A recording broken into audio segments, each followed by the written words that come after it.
Bismillahirrahmanirrahim. Calculus and Analytic Geometry. Mathematics for second year. Bismillahirrahmanirrahim. Unit 4. Introduction to Analytic Geometry. Bismillahirrahmanirrahim. Exercise 4.1. भाईजान अगर दो points हमारे पास हैं ए और बी, ए के कंपोनेंट x1 y1 और बी के कंपोनेंट x2 y2, तो ए बी के डिस्टेंस फार्मूला क्या होगा? x2 मनफी x1 का whole square plus y2 minus y1 का होल स्क्वायर ऊपर जजर।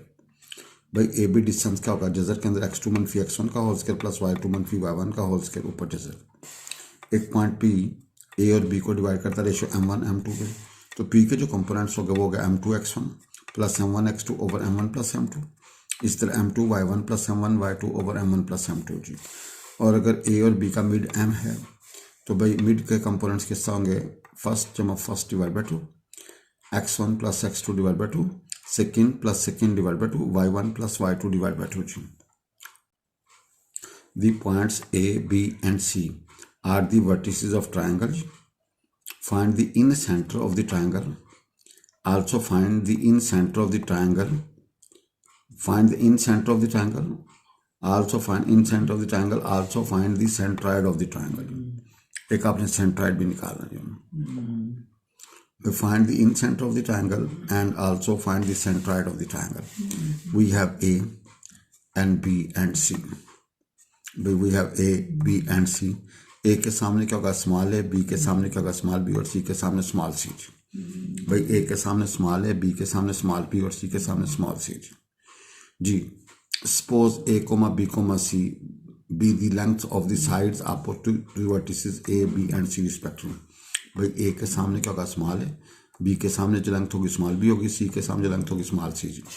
नाउ A क्या होगा? BC का फासला। भाई B is available, C is available. दो पॉइंट्स के दरमियान फासला किस तरह निकालोगे? फर्स्ट में से फर्स्ट निकाल के उसका स्क्वायर प्लस सेकंड में सेकंड निकाल के उसका स्क्वायर ऊपर जजर। वी कैलकुलेट A बराबर है 5√2। नाउ B बराबर होगा AC। भाईजान A अवेलेबल, C अवेलेबल, तो दो पॉइंट्स के में फासला क्या होगा? x2 मनफी x1 का होल स्क्वायर प्लस y2 मनफी y1 का होल स्क्वायर ऊपर जैसे, and we calculate and b is equal 5√2। भाई दो पॉइंट्स अवेलेबल हो तो फासला किस तरह निकालते हो? x2 मनफी x1 का होल स्क्वायर प्लस y2 मनफी y1 का होल स्क्वायर ऊपर जैसे। No we have C and A और B अवेलेबल, B अवेलेबल, तो इनके दरमियान फासला क्या होगा?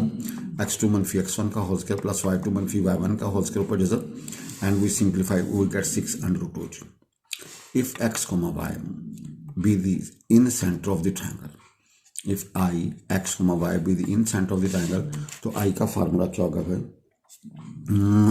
x का फार्मूला होगा ax1 plus bx2 plus cx3 over a जमा b जमा c। x बराबर होगा ax1 plus bx2 plus cx3 over a जमा b जमा c। भाई ax1 plus bx2 plus cx3 over a जमा b जमा c। यह हमने याद रखना है कि इन सेंटर का जो फर्स्ट कंपोनेंट होगा x कंपोनेंट, उसका formula ax1 plus bx2 plus cx3 over a जमा b जमा c। We have a b c, we have x1 x2 x3। Please put values and simplify, we get 5/2। We get 5/2। Now y क्या होगा? ay1 plus by2 plus cy3 over a जमा b जमा c। भाई y का formula क्या होगा? ay1 plus by2 plus cy3 over a जमा b जमा c। भाई y का फार्मूला क्या होगा? ay1 plus by2 plus cy3 over a जमा b जमा c। Now a is available, b is available, c is available, y1 y2 y3 available, a जमा b जमा c available. Put here and we simplify after long calculation 5/2। भाई we calculate 5/2। Now x we get 5/2 and x we get 5/2 and y we get 5/2।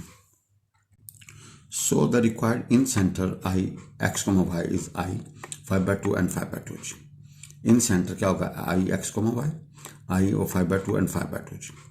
if g, x, y be the centroid of the triangle, भाई ये centroid है, तो x का formula क्या होगा? x1 plus x2 plus x3 divide by 3। भाई x का formula क्या होगा? x1 plus x2 plus x3 divide by 3, और y का फार्मूला क्या होगा? y1 plus y2 plus y3 divide by 3। भाई x का formula x1 plus x2 plus x3 divide by 3, y का formula y1 plus y2 plus y3 divide by 3। Now x1 x2 x3 की value put करें, y1 y2 y3 की value, we get 7/3 and 7/3. So centroid of triangle क्या होगा, g x, y, and that will be equal to g 7/3 and 7/3. By find the points that divide the line segment joining A and B in 4 equal parts. अब आपने 4 equal parts में convert करना है.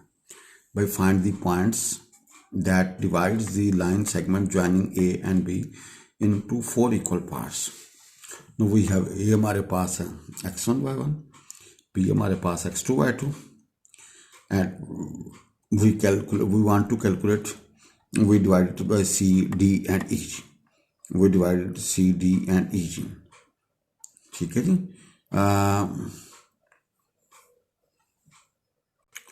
G. Find the points that divide the line segment A and B into 4 equal parts. ये A और B है, इसको C से, D से और E से कट करना है. 3 जगहों पे कट करेंगे तो 4 equal parts बन जाएंगे.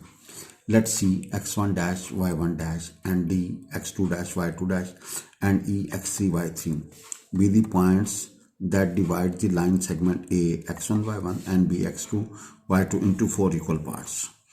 Into 4 equal parts. Here C x1 dash and y1 dash divide the line segment AB in the ratio A1:3. By C divides the line segment AB in the ratio 1:3. भाई एक हिस्सा ये है, 2 3 और 4, total 4 हैं, तो एक हिस्सा इधर, 1 2 और 3 हिस्से जी. तो भाई ए इस तरफ एक हिस्सा होगा और इधर कितने हिस्से होंगे, 3 हिस्से होंगे जी.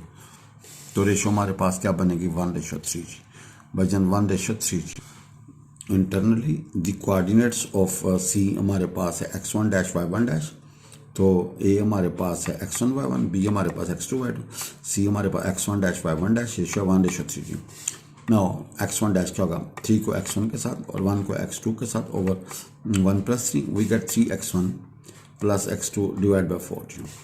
भाई 1 into y2 plus 3 into y1 over 1+3 तो आएगा 3y1 प्लस y2 ओवर 4 जी. तो भाई आपके पास पॉइंट सी के component x1 dash y1 dash वो बनेंगे भाई जन 3x1 plus x2 divide by 4, 3y1 plus y2 divide by 4 जी. भाई सी के कंपोनेंट जो निकलेंगे वो बनेगा 3x1 plus x2 divide by 4, 3y1 plus y2 divide by 4. Here point D x2 dash and y2 dash divides the line segment in the ratio 1:1 जी.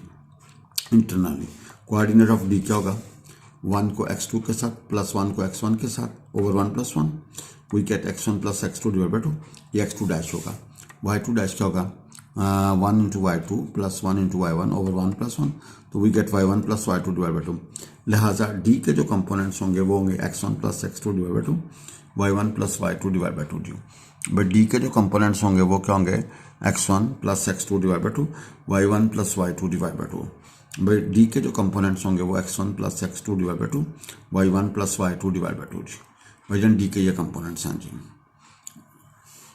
अगर देखा जाए तो भैया डी क्या है, मिड पॉइंट भी तो है ना. भाई डी क्या है, मिड पॉइंट है. भाई इधर रेशियो सेम है, 2 की रेशियो, तो लिहाजा मिड पॉइंट किससे निकालते हो, फर्स्ट जमा फर्स्ट डिवाइड बाई 2, और सेकंड कंपोनेंट किससे निकालेंगे, y1 plus y2 second plus second divide by 2. तो first we get x2 dash बराबर होगा x1 plus x2 divide by 2 and y2 dash होगा y1 plus y2 divide by 2.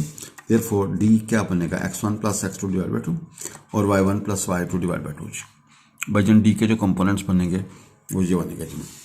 Also the point E x3 y3 divide line segment AB in the ratio 3:1. अब ratio 3:1 होगी internally. Then coordinate of E x3 y3 are.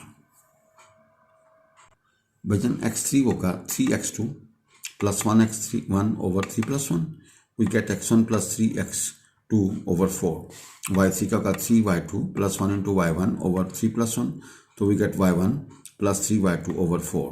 तो सो E के coordinates क्या बनेंगे, x1 plus 3x2 over 4, y1 plus 3y2 over 4. Hence required points are, वो C के components ये बनेंगे, D के कंपोनेंट्स ये बनेंगे और E के कंपोनेंट्स ये बनेंगे जी. भाई ये होगा 3x1 plus x2 divide by 4, ये होगा x1 plus 3x2 divide by 4 और ये होगा x1 plus x2 divide by 2. भाईजान 2 पॉइंट्स हमारे पास हैं A और B. इनके दरमियान फासला निकालना हो, x2 मनफी x1 का होल स्केयर प्लस y2 मनफी y1 का होल स्केयर ऊपर जैसे भाई 2 पॉइंट्स अवेलेबल हो तो फासला किस तरह निकलेगा, x2 मनफी x1 का होल स्केयर प्लस y2 मनफी y1 का होल स्केयर ऊपर जैसा। और भाई जन अगर एक पॉइंट P है वो A और B को रेशो तकसीम करे m1 m2 से, तो जो x कंपोनेंट होगा वो होगा m2 को x1 के साथ ज़रब देते हैं प्लस m1 को x2 के साथ, m2 x1 plus m1 x2 over m1 plus m2, फिर m2 y1 plus m1 y2 over m1 plus m2। भाई m अगर मिड पॉइंट है A और B का, m के कंपोनेंट्स होंगे फर्स्ट जमा फर्स्ट डिवाइड बाई 2, सेकेंड जमा सेकेंड डिवाइड बाई 2। भाई m जो होगा वो होगा फर्स्ट जमा फर्स्ट डिवाइड बाई 2 और सेकेंड जमा सेकेंड डिवाइड बाई 2।